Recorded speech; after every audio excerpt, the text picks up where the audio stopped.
ประเทศแห่งสปป.ลาวที่ได้เป็นเกียรติต่อห่วงมีมูลค่าการก่อสร้าง$200 ล้านสหรัฐ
ในพิธีเปิดทดลองให้บริการโรงแรมดาวดอกนิ้วคำโรงแรมดาวดอกนิ้วคำแม่ตั้งอยู่เมืองต้นเพิงแขวงบ่อแก้วซึ่งมีเนื้อที่ทั้งหมด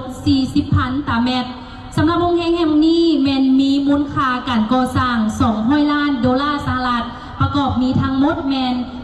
515 ห้องเป็นโรงแรมหรูหราระดับ5 ดาวขนาดใหญ่ครบวงจรได้มีการควบรวมเอาการท่องเที่ยวที่พักเซาด้านการค้าอาหารเครื่องดื่มสถานที่บันเทิงห้องจัดงานเลี้ยงและห้องประชุมธุรกิจ The Kapor Star Hotel is located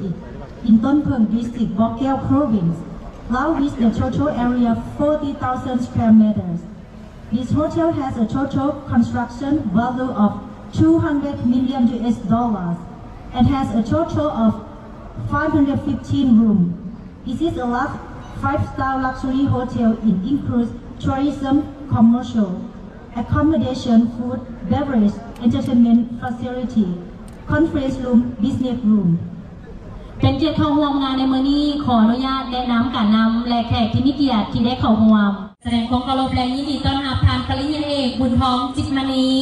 กรรมการโครงการเมืองศูนย์กลางพรรคผู้ประจำการคณะเลขาธิการศูนย์กลางพรรครองประธานประเทศแห่งสปป.ลาวที่ได้เป็นเกียรติต่อห่วง欢迎老挝党中央政治局委员、党中央书记处常务书记、国家副主席文鹏吉门尼博士阁下，欢迎您。Highly respect and welcome His Excellency Wuntong Jitmani, Politburo member, standing member of the Party Central Committee, Secretariat, Vice President of Lao PDR. พร้อมนี้ก็แสดงความเคารพและต้อนรับท่านพลเอกวิไลหลาคำฟ้องกรรมการโครงการเมืองศูนย์กลางพรรครองนายกรัฐมนตรีกระทรวงป้องกันความสงบที่ได้เป็นเกียรติเข้าร่วม欢迎老挝党中央政治局委员、政府副总理、公安部部长皮莱拉韩鹏上将。และพร้อมนี้ก็ยังมีทางเจ้าเหวยประธานสภาบริหารเขตเศรษฐกิจพิเศษสามเหลี่ยมคำก็ได้เป็นเกียรติเข้าร่วม欢迎老挝金三角经济特区管理委员会主席赵伟先生。Mr. Zhao Wei, Chairman of the Golden Triangle Special Economic Zone. ด้วยแนวความคิดศิลปะระดับสูงการออกแบบรูปทรงภายนอกก็เป็นคล้ายคือกับดอกนิ้วสีคำที่กำลังเป่งบานตกแต่งโรงแรมดอกนิ้วคำแม่นยึดมั่นหลักการแนวความคิดการบริการแขกเป็นสำคัญที่เห็นให้แขกได้สัมผัสถึงความอบอุ่นปลอดภัยและก็มีความสุขสิ่งอำนวยความสะดวกมีความปราณีตทันสมัย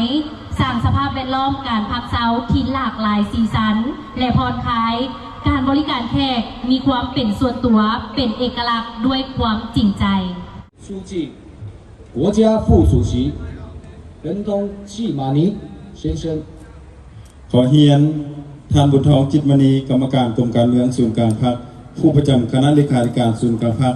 รองประธานประเทศที่เคารพและนับถืออย่างสูง น้องนางสาวเพิ่น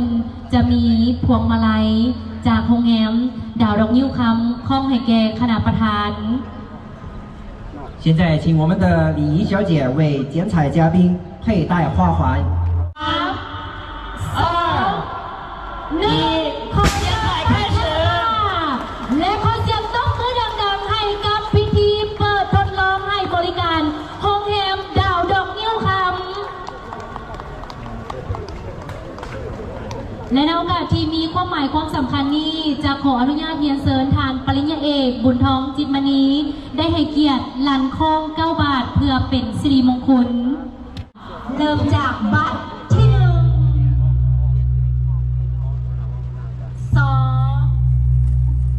9ขอเสียงตบมือดังๆอีกครั้งหนึ่ง此时此刻，老挝金三角经济特区木棉之星。แสดงความขอบใจมายังทานปริญญาเอกบุญทองจิตมณีพร้อมด้วยคณะประธานที่ได้ให้เกียรติร่วมในการตั้งแต่ภาพเปิดอย่างเป็นทางการและก็ลันคอง9 บาทเพื่อเป็นสิริมงคล